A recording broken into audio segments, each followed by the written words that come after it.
Beberapa gedung melompati angka 13 karena tahayul. Gedung ini melompatinya karena angka itu masih benar-benar terpakai. Apartemen Puri Cendana. Alia Maheswari menandatangani kontrak sewa itu tanpa banyak berpikir dua kali. Unit 1205 di apartemen Puri Cendana, seluas 36 meter persegi, terletak di lantai 12, dengan pemandangan kota yang lumayan meski separuh tertutup gedung tetangga. Harganya jauh di bawah rata-rata apartemen sekelas di kawasan itu, hampir setengah harga pasaran. Sesuatu yang menurut agen properti, kebetulan saja, pemilik lama buru-buru jual unit. Sebagai pendatang baru di kota, baru 3 minggu bekerja sebagai desainer grafis lepas untuk sebuah agensi digital, Alia tak punya banyak alasan untuk curiga. Harga murah, lokasi strategis, dekat halte busway dan pusat perbelanjaan, apalagi yang bisa diminta? Gedung apartemen Puri Cendana sendiri sudah berdiri sejak awal tahun 1990-an, terlihat dari gaya arsitekturnya yang agak ketinggalan zaman dibanding apartemen-apartemen baru di sekitarnya, lorong-lorong berkarpet tebal berwarna merah marun yang mulai pudar, lift dengan panel kayu yang sudah menguning, dan lampu-lampu koridor yang beberapa berkedip-kedip meski sudah diganti berkali-kali menurut cerita petugas kebersihan. Alia tak terlalu memedulikan detail-detail itu. Yang penting baginya adalah kamar yang cukup luas untuk meja gambar digitalnya, dan harga sewa yang tak akan menguras tabungan tipisnya. Hari pertama pindah, ia sempat memperhatikan sesuatu yang aneh di panel tombol lift, deretan angka dari 1 hingga 20, namun tak ada tombol bertuliskan angka 13. Bukan hal aneh sebenarnya, banyak gedung memang melompati angka itu karena kepercayaan lama soal sial. Ia hanya tersenyum kecil, mengingat betapa manusia bisa begitu percaya pada hal-hal seperti itu, sebelum menekan tombol 12 dan membawa kopor-kopornya naik ke unit barunya. Ia tak tahu, malam itu, bahwa keputusan sederhana menandatangani kontrak sewa itu akan membawanya pada sesuatu yang jauh lebih tua dan lebih gelap dari sekadar tahayul tentang angka sial. Kejanggalan pertama. Malam pertama di unit barunya, Alia tak bisa tidur nyenyak. Wajar, pikirnya, namanya juga tempat baru. Namun sekitar pukul 1 dini hari, ia terbangun oleh suara langkah kaki dari lantai atas, berjalan pelan namun teratur, bolak-balik seolah seseorang sedang mondar-mandir gelisah. Ia tak terlalu memikirkannya. Tetangga atas mungkin juga baru pindah, atau sekadar tak bisa tidur sepertinya.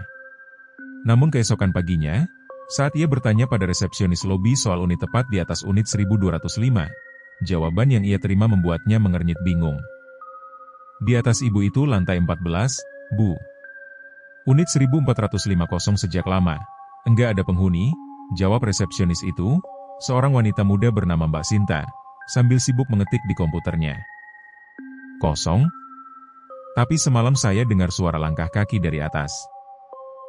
Mbak Sinta mengangkat bahu. Mungkin dari unit sebelah, Bu.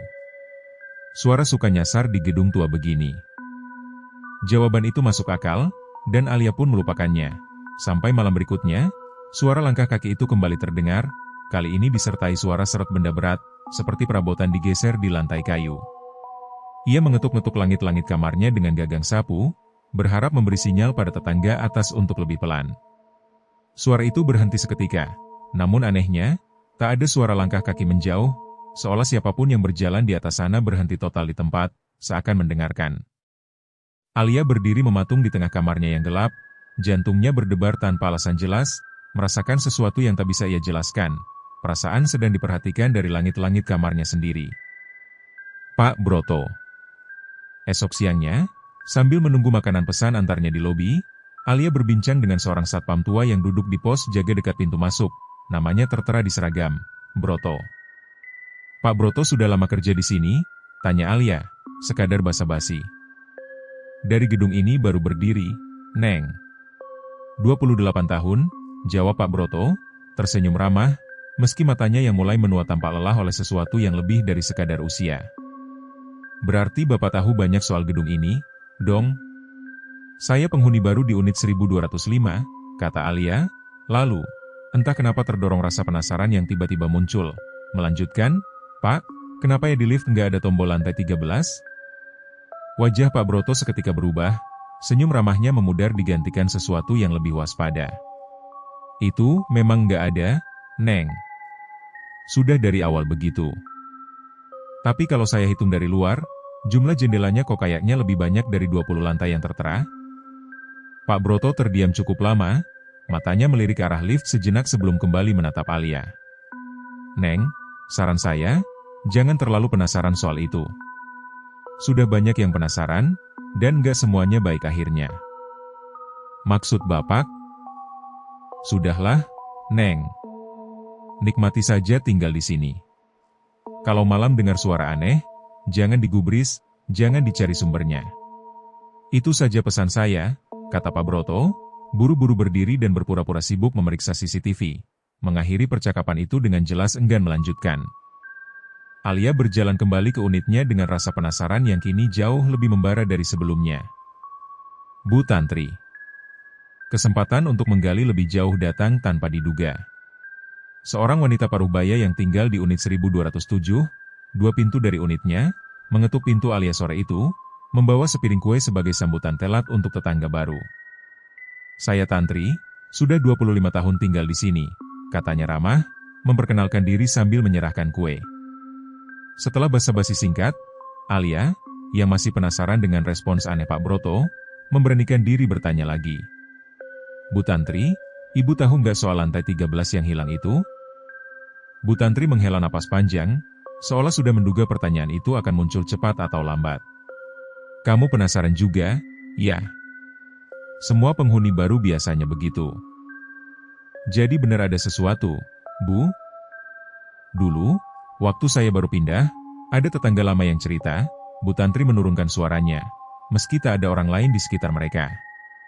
Katanya, gedung ini dibangun di atas bekas sebuah panti asuhan lama yang kebakaran hebat sebelum apartemen ini berdiri. Banyak yang meninggal, terutama di lantai atas panti itu, tempat anak-anak yang sakit dirawat terpisah. Terus, hubungannya sama lantai 13?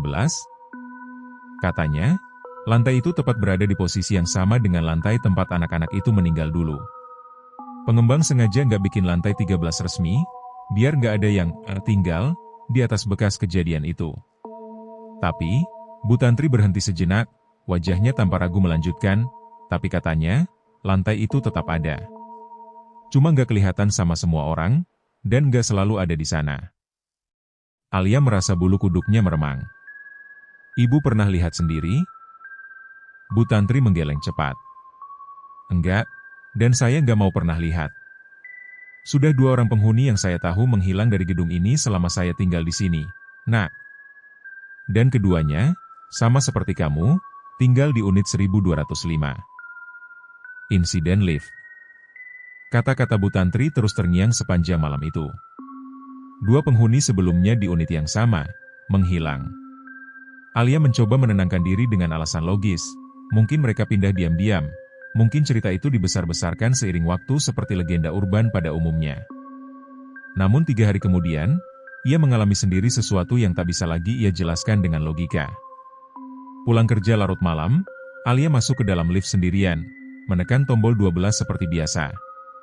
Namun di tengah perjalanan, lampu lift berkedip sekali, dan layar indikator lantai yang biasanya menampilkan angka berurutan, tiba-tiba menampilkan angka 13 dengan font yang terlihat berbeda, lebih tua, lebih kaku, seolah dari sistem digital era yang berbeda. Lift berhenti. Pintu terbuka. Yang terlihat di hadapannya bukan lorong berkarpet merah marun yang familiar, melainkan sebuah koridor yang jauh lebih tua, dindingnya berwarna hijau pudar khas bangunan institusi lama. Lantainya berupa ubin putih pucat dengan beberapa retak dan noda menghitam yang tak bisa Alia identifikasi dalam cahaya remang lampu neon yang berkedip di atasnya.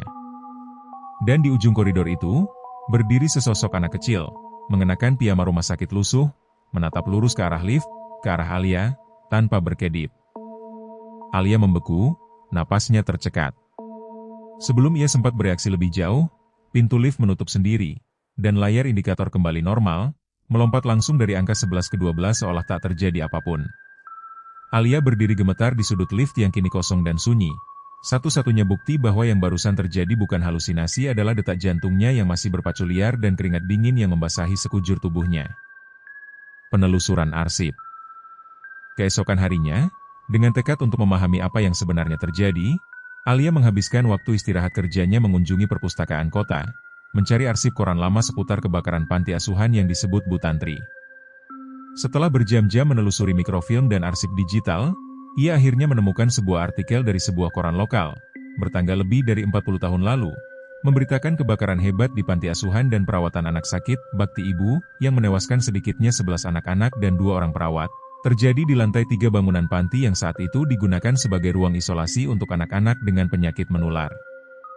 Yang membuat Alia merinding bukan hanya angka korban, melainkan sebuah detail kecil di paragraf terakhir artikel itu. Penyebab kebakaran tak pernah benar-benar ditemukan secara resmi, meski beberapa saksi menyebut mendengar suara ledakan kecil dari arah dapur tepat sebelum api mulai membesar dengan cepat di sepanjang koridor kayu bangunan itu.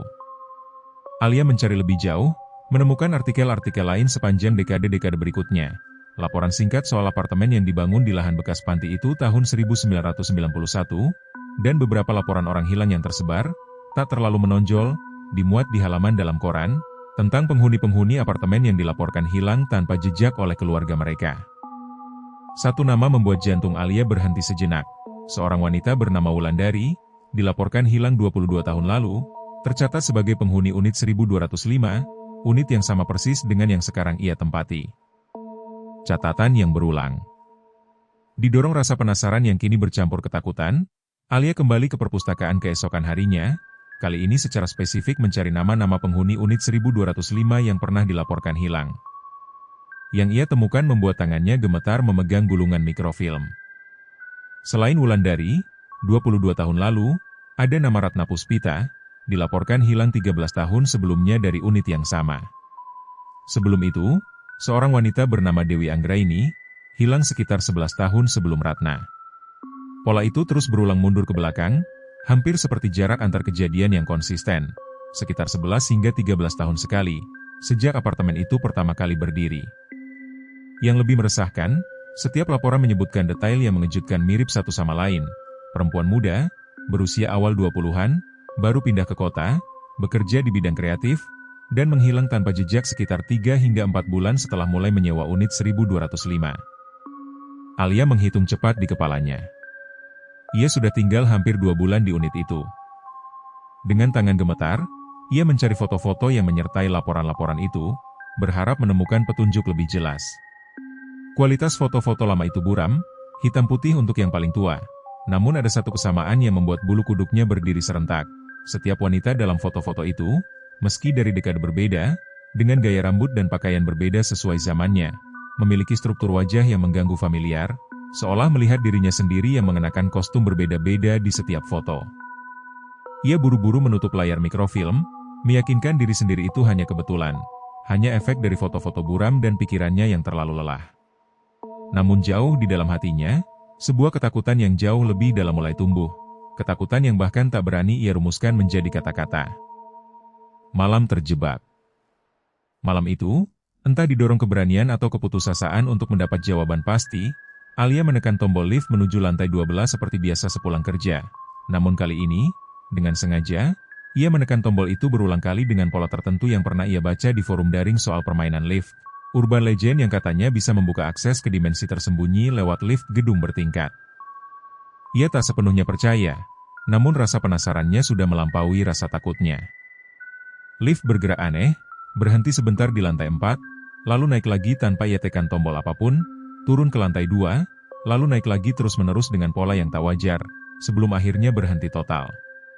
Layar indikator menampilkan angka 13 dengan font kaku yang sama seperti insiden sebelumnya. Pintu terbuka perlahan, berdecit, suara yang tak pernah ia dengar dari lift modern gedung itu. Kali ini, Alia melangkah keluar. Koridor lantai 13 terasa jauh lebih dingin dari suhu normal gedung. Udaranya lembab dan berbau obat-obatan lama bercampur asap yang samar. Lampu neon di langit-langit berkedip tak teratur, sesekali padam total selama beberapa detik yang terasa seperti menit. Di sepanjang koridor, pintu-pintu kamar berjajar dengan nomor-nomor yang sudah pudar. Beberapa terbuka sedikit, menampakkan kegelapan pekat di baliknya. Dari salah satu kamar, terdengar suara nyanyian anak-anak, lirih namun jelas, melantunkan lagu anak-anak lama yang tak Alia kenali liriknya namun terasa familiar melodinya, seolah ia pernah mendengarnya jauh sebelum ingatannya bisa mencatat. Ia berjalan mengikuti suara itu, tubuhnya bergerak seolah dikendalikan sesuatu di luar kesadarannya sendiri, hingga sampai di sebuah pintu kamar bertuliskan angka yang sudah nyaris tak terbaca. Tangannya terangkat sendiri, mendorong pintu itu perlahan terbuka. Ruang isolasi. Di dalam ruangan itu, cahaya bulan yang entah dari mana masuk menerangi sederet ranjang besi tua berjajar rapi. Spray putihnya menguning dimakan usia. Di setiap ranjang, tergeletak boneka-boneka kain lusuh, seolah ditinggalkan tergesa-gesa oleh pemiliknya. Dinding ruangan dipenuhi coretan tangan anak-anak, gambar matahari, rumah sederhana, dan kalimat-kalimat pendek yang sebagian besar sudah pudar, kecuali satu yang masih cukup jelas terbaca. "Kak, jangan pergi." Alia berdiri terpaku di ambang pintu, dadanya sesak oleh kesedihan yang aneh, kesedihan yang terasa bukan sepenuhnya miliknya, seolah ia meminjam emosi dari seseorang lain yang pernah berdiri di titik yang sama. "Kamu balik lagi?" Sebuah suara mengagetkannya dari sudut ruangan. Alia berbalik cepat, menemukan sesosok wanita tua duduk di kursi kayu reot di pojok ruangan.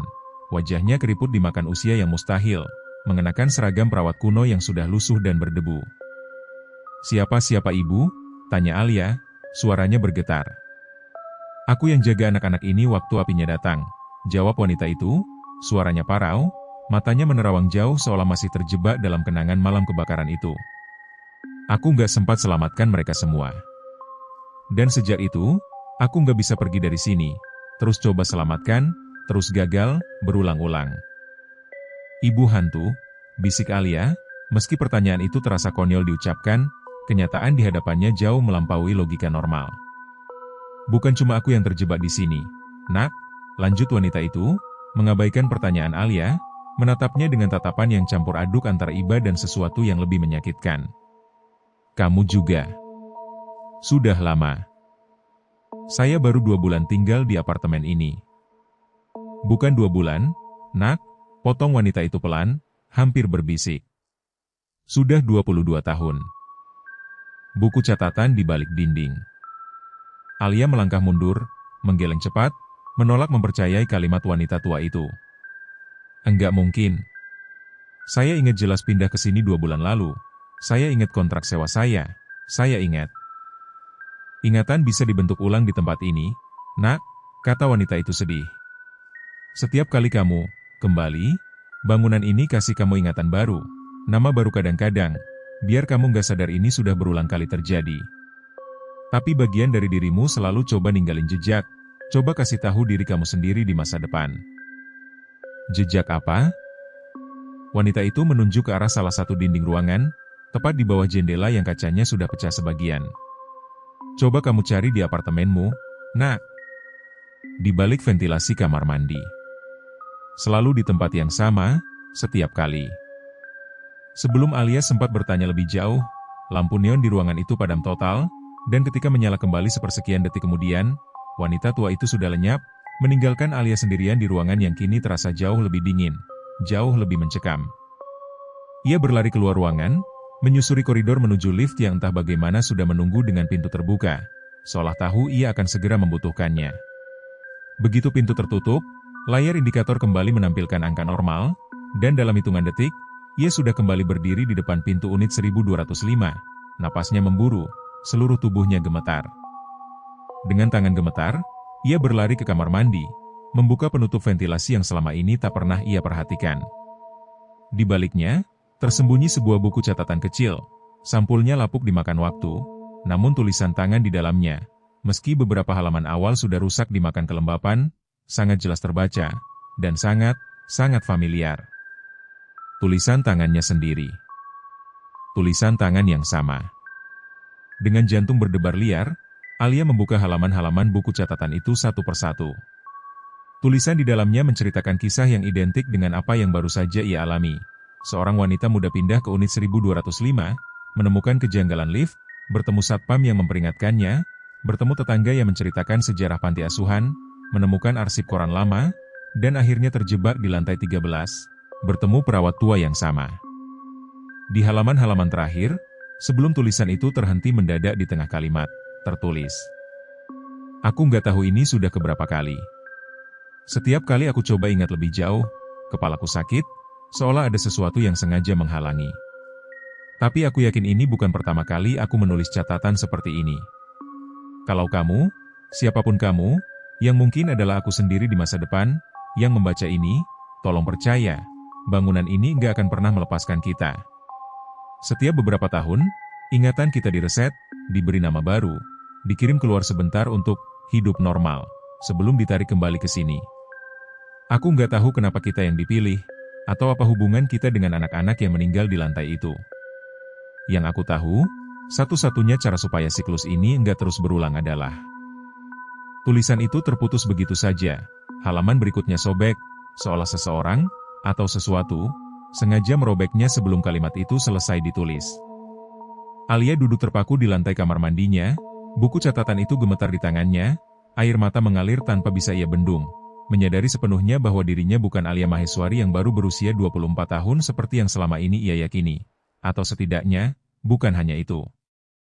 Ia adalah gema dari puluhan tahun siklus yang sama, terjebak dalam tubuh dan ingatan yang terus-menerus ditulis ulang oleh sesuatu yang jauh lebih tua dan lebih lapar dari yang bisa ia pahami.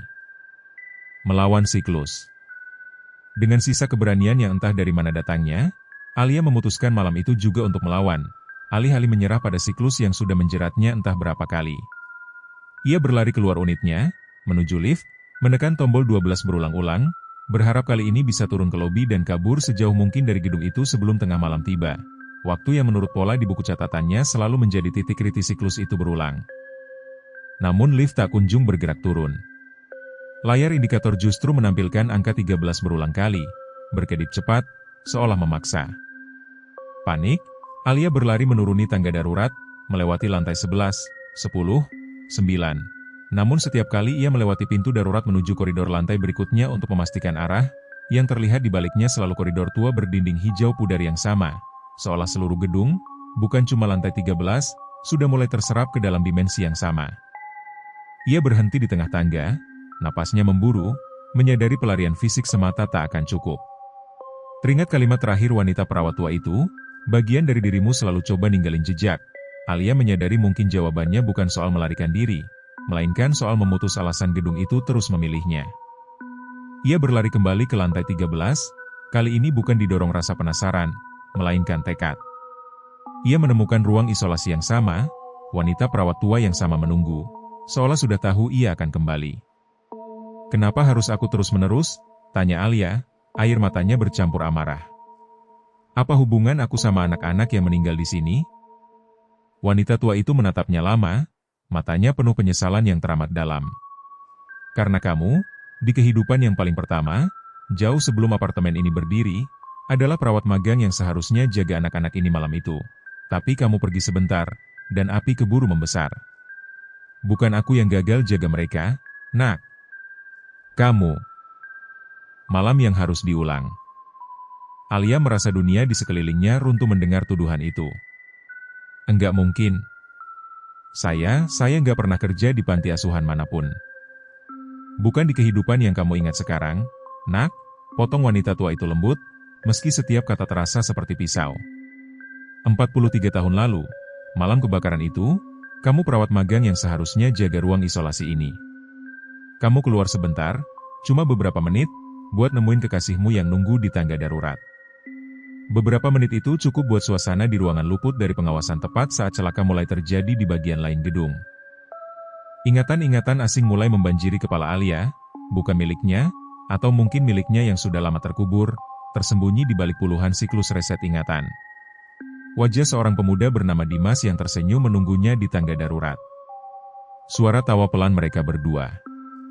Dan di baliknya, samar-samar, bau asap yang mulai menyusup, terlambat disadari. "Aku nggak menyalahkanmu sepenuhnya, nak," lanjut wanita tua itu, air mata mengalir di wajah keriputnya. "Kamu masih muda waktu itu, cuma manusia biasa yang sesaat lengah. Tapi bangunan ini, tempat ini, entah kenapa nggak bisa menerima itu sebagai sekadar kesalahan manusiawi. Ia terus menahanmu, memberimu kesempatan berulang-ulang buat benerin malam itu. Meski setiap kali kamu kembali, ingatanmu direset, dan siklus itu terjadi lagi persis sama. Kalau begitu, biar saya coba sekali lagi," ucap Alia, suaranya bergetar namun mantap, air mata membasahi wajahnya. "Biar saya coba benerin malam itu. Sekarang, selagi saya masih ingat semuanya." Malam kebakaran. Dunia di sekeliling Alia berputar, dan ketika penglihatannya kembali jernih, ia mendapati dirinya berdiri di ruangan yang sama, namun kini semuanya terasa nyata sepenuhnya. bukan lagi bayangan usang dari masa lalu, melainkan malam itu sendiri, 43 tahun lalu, terulang kembali dengan dirinya sebagai bagian yang hidup di dalamnya. Ia mengenakan seragam perawat magang yang asing namun terasa familiar di tubuhnya, berdiri di antara sederet ranjang besi berisi anak-anak yang tertidur pulas karena obat penenang malam itu. Jam dinding menunjukkan pukul 11 malam. Ia tahu, dalam hitungan menit, Dimas akan berdiri menunggunya di tangga darurat, seperti setiap malam selama sebulan terakhir hubungan diam-diam mereka. Kali ini, Alia tak bergerak dari tempatnya. Ia mendengar suara langkah kaki pelan mendekat dari tangga darurat, suara Dimas berbisik memanggil namanya dari balik pintu. Dadanya terasa nyeri menahan keinginan untuk menemuinya, namun ia memaksakan diri tetap berdiri di antara ranjang-ranjang itu, matanya mengawasi setiap sudut ruangan dengan waspada yang tak pernah ia miliki di kehidupan aslinya malam itu. Sekitar seperempat jam kemudian, ia mencium bau aneh. Bau kabel terbakar, samar namun jelas, berasal dari unit pemanas tua di sudut ruangan. Tanpa membuang waktu, ia berlari memutus aliran listrik, mengambil alat pemadam kecil yang tergantung di dinding, memadamkan percikan api yang baru saja mulai menjalar di kabel sebelum sempat membesar. Untuk sesaat, dunia terasa hening. Api itu padam sebelum sempat benar-benar menyala. 6 dari 11. Namun kelegaan itu tak bertahan lama. Dari arah dapur di ujung lorong panti, sebuah ledakan kecil terdengar, tabung gas tua yang bocor, dipicu nyala kompor yang lupa dimatikan oleh juru masak yang kelelahan setelah shift panjang. Dalam hitungan detik, api menjalar cepat melalui koridor kayu tua panti asuhan itu, jauh dari jangkauan Alia, di luar kendalinya sepenuhnya. Alarm kebakaran berbunyi nyaring. Alia berteriak membangunkan anak-anak yang tertidur pulas, berjuang menggendong dan menuntun mereka satu persatu menuju tangga darurat di ujung ruangan. Asap tebal mulai memenuhi udara, membuat setiap tarikan napas terasa seperti menelan bara. Ia berhasil menyelamatkan 6 dari 11 anak di ruangan itu sebelum langit-langit sebagian mulai runtuh. Memaksanya mundur, air mata dan asap sama-sama memenuhi matanya, suara tangisan anak-anak yang tertinggal di dalam bercampur dengan dera kayu terbakar yang memekakan telinga. Suster Marlina, wanita yang selama ini ia kenal sebagai sosok tua di ruang isolasi, muncul dari balik asap, menarik lengannya kuat-kuat, memaksanya keluar meski Alia meronta ingin kembali masuk mencari anak-anak yang tersisa. Enggak ada waktu lagi, nak. Sudah cukup, kamu sudah selamatkan lebih banyak dari sebelumnya, teriak Suster Marlina. Suaranya parau ditelan gemuruh api, sebelum bangunan itu sepenuhnya runtuh di belakang mereka, menelan apa yang tersisa dari malam itu dalam kobaran api dan asap hitam pekat. Epilog, siklus yang berpindah.